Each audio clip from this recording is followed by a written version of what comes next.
Hi friends, ఎలా ఉన్నారు అందరూ? నేనైతే చాలా బాగున్నానండి. ఈరోజు చేస్తున్న రెసిపీ అయితే గోంగూర పికిల్.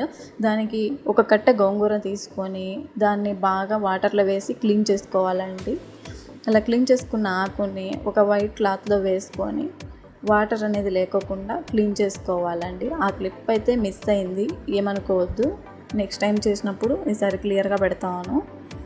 ఇలా క్లీన్ చేసుకున్న ఆకుని ఒక పెనం తీసుకొని కొంచెం ఆయిల్ వేసుకొని ఆకుని అందులో వేసి బాగా మగ్గనించాలండి.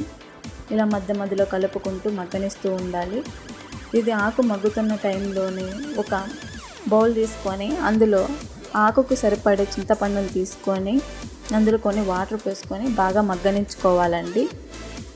నేను కారం మిరపకాయలను తీసుకొని గ్రైండ్ చేసుకొని పక్కనే పెట్టుకున్నాను. అలాగే ఆవాలు మెంతులు కూడా బాగా పౌడర్ చేసుకొని పక్కన పెట్టుకున్నానండి.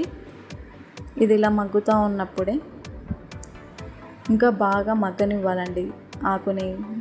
ఇలా మగ్గుతూ ఉన్నప్పుడే ముందుగా పౌడర్ చేసి పెట్టుకున్న మిర్చిలో అదే ఉడికించి పెట్టుకుంటాం కదా చింతపండును, అది వేసి ఆవాలు మెంతులు పౌడర్ని కూడా వేసి కొన్ని వెల్లుల్లి వేసి బాగా గ్రైండ్ చేసుకోవాలండి.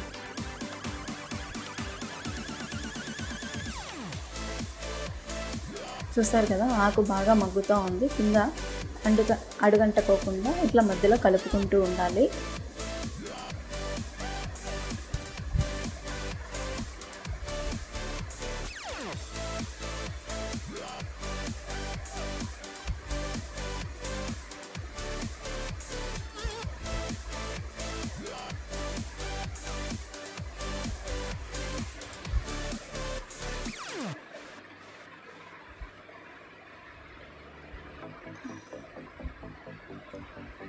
ఇలా బాగా కలుపుకుంటూ మగ్గించుకోవాలండి.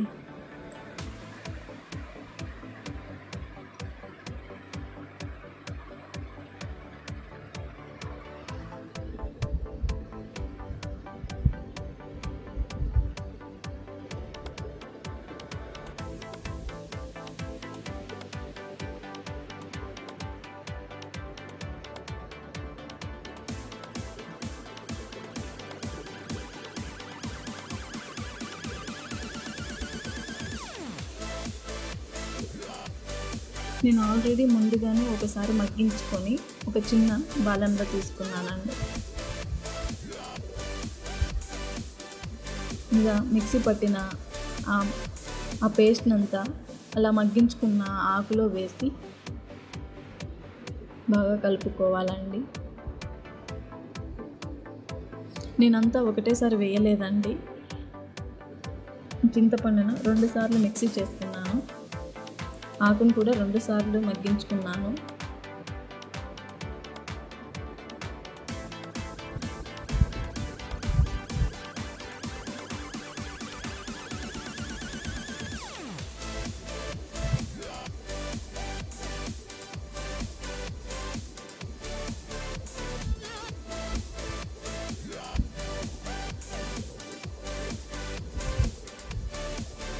చూసారు కదా, సెకండ్ టైం వేసింది కూడా బాగా మగ్గిపోయింది. అందుకని మళ్ళీ ఆ డీస్లో వేసుకొని బాగా కలుపుకోవాలి ఆ రెండింటిని.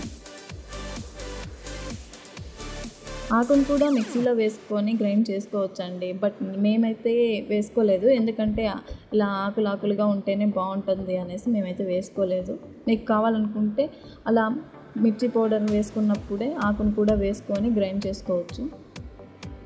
ఇది ఇలా కలుపుకున్న తర్వాత మళ్ళీ ఒక పెనం పెట్టుకొని అందులోకి తిరగవాతకి సరిపడా ఆయిల్ వేసి ఆయిల్ వేడెక్కిన తర్వాత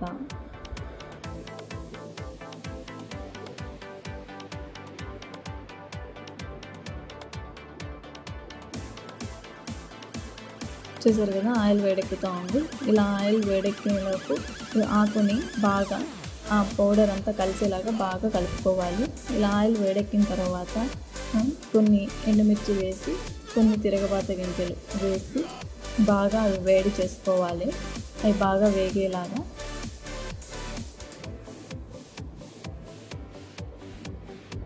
కొంచెం కరివేపాకు కూడా వేసుకొని బాగా వేగించుకోవాలండి తిరగబాతని.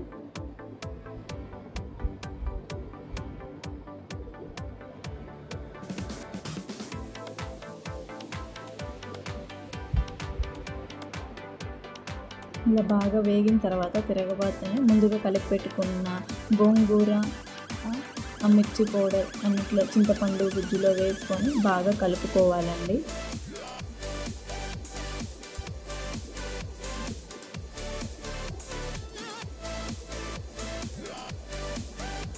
చూసారు కదా, చాలా ఈజీ ప్రాసెస్ అండి. పికిల్స్ కూడా పెట్టడం పెద్ద కష్టమేమి కాదు. ఇది ఇలా చేసుకుంటే ఒక 3-4 మంత్స్ వరకు అయినా కూడా ఇది నిలువ ఉంటుందండి, ఎలాంటి ప్రాబ్లం లేదు. ఇలా ఆయిల్ అంతా ఆకు పట్టేలాగా బాగా కలుపుకోవాలండి.